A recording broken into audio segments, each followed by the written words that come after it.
इसके बाद योशुआ ने रूबेन, गाद और आधे मनश्शे के वंशों को बुला भेजा और उनसे कहा, तुम लोगों ने उन सब आदेशों का पालन किया है जिन्हें प्रभु के सेवक ने तुम्हें दिया और तुमने सब बातों में मेरी बात मानी।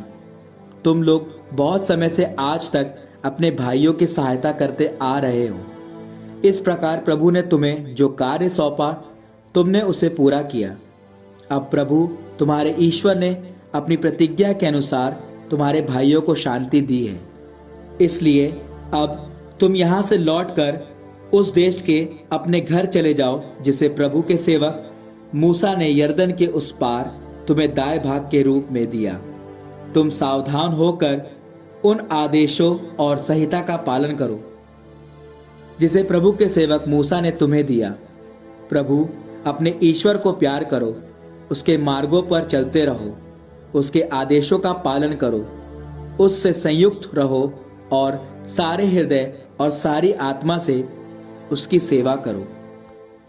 तब योशुआ ने उन्हें आशीर्वाद देकर विदा किया और वे अपने अपने घर लौट गए।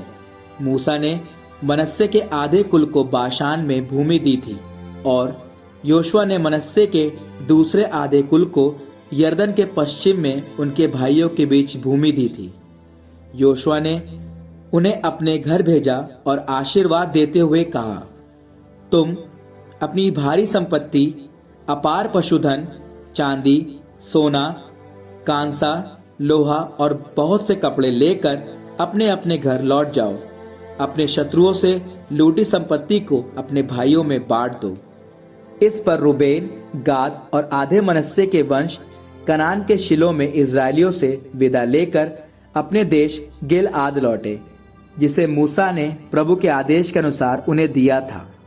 जब वे कनान देश के उस भाग में पहुंचे जो यरदन के पास है, तो रूबेन, गाद और आधे मनश्शे के वंशियों ने वहां यरदन के तट पर एक विशाल वेदी बनाई। इजरायलियों को यह पता चला कि रूबेन, गाद और आधे मनश्शे के वंशियों ने कनान देश की सीमा पर यरदन के पास, जो इजरायलियों की भूमि है, एक विशाल वेदी बनाई है। जब इजरायलियों ने यह सुना, तब सारा इजरायली समुदाय उन पर आक्रमण करने के लिए शिलो में एकत्रित हो गया। इजरायलियों ने एलआजार के पुत्र याजक पीनहास को रूबेन, गाद और आधे मनश्शे के वंशियों के पास गिलआद देश भेजा। पीनहास के साथ उन्होंने 10 नेताओं को भेजा, इजराइल के हर एक वंश से एक, जो इजरायली कुलों के घरानों के मुखिया थे। गिलआद देश में रूबेन, गाद और आधे मनश्शे वंशियों के पास पहुंचकर उन्होंने उनसे कहा, प्रभु का सारा समुदाय यह कहता है, तुम लोगों ने इजराइल के ईश्वर के साथ ऐसा विश्वासघात क्यों किया? अपने लिए वेदी बनाकर और प्रभु से विद्रोह कर तुम लोग आज प्रभु से विमुख क्यों हुए? क्या हमारे लिए पाओर के पास किया गया अपना वही अपराध पर्याप्त नहीं था? उस अपराध के कारण प्रभु के समुदाय पर महामारी आ पड़ी, फिर भी हम आज तक उस अपराध के दोष से मुक्त नहीं हुए। अब तुम प्रभु से विमुख क्यों होना चाहते हो? आज तुम प्रभु से विद्रोह करोगे और कल इजरायलियों के सारे समुदाय पर उसका क्रोध भड़क उठेगा। यदि अपने उसकी भूमि तुम्हें दूषित मालूम पड़ती हो, तो वह देश आ जाओ जो प्रभु की भूमि है, तथा जहाँ प्रभु का निवास स्थान है, और हमारे बीच बस जाओ। लेकिन प्रभु और हम से विद्रोह मत करो, और प्रभु हमारे ईश्वर की वेदी के अतिरिक्त अपने लिए एक और वेदी मत बनाओ। देखो, जब ज़ेहरा के पुत्र आकान ने प्रभु को अर्पित वस्तुओं में से अपने लिए कुछ लिया था, तो क्या इज़राइल के सारे समुदाय पर क्रोध नहीं भड़का था? उस एक के अपराध के कारण केवल उसी की तो मृत्यु नहीं हुई थी। इस पर रूबेन, गाद और आधे मनश्शे के वंशियों ने इजरायली कुलों के मुखियाओं को यह कहते हुए उत्तर दिया, ईश्वर, ईश्वर, सर्वेश्वर प्रभु वह जानता है, और इजराइल यह जान ले, यदि यह प्रभु का विद्रोह और विश्वासघात हो तो वह आज हमारी रक्षा ना करे। और यदि हमने यह वेदी प्रभु से विद्रोह करने के लिए बनाई हो अथवा उस पर होम, अन्न या शांति बलियां चढ़ाने के लिए बनाई हो तो प्रभु इसका बदला हमसे चुकाए।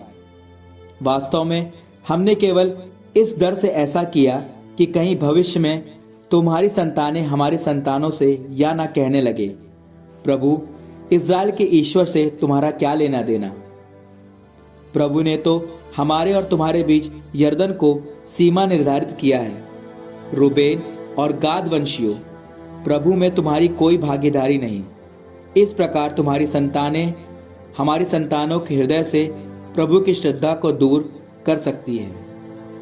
इसलिए हमने सोचा कि हम स्वयं एक वेदी बनाएं, परंतु वह होम बलि या अन्य बलि चढ़ाने के लिए ना हो, बल्कि वह हमारे और तुम्हारे तथा हम दोनों के वंशजों के लिए एक साक्षी हो कि हम होम, अन्न और शांति बलियां चढ़ाकर प्रभु के पवित्र स्थान में उसकी पूजा करेंगे।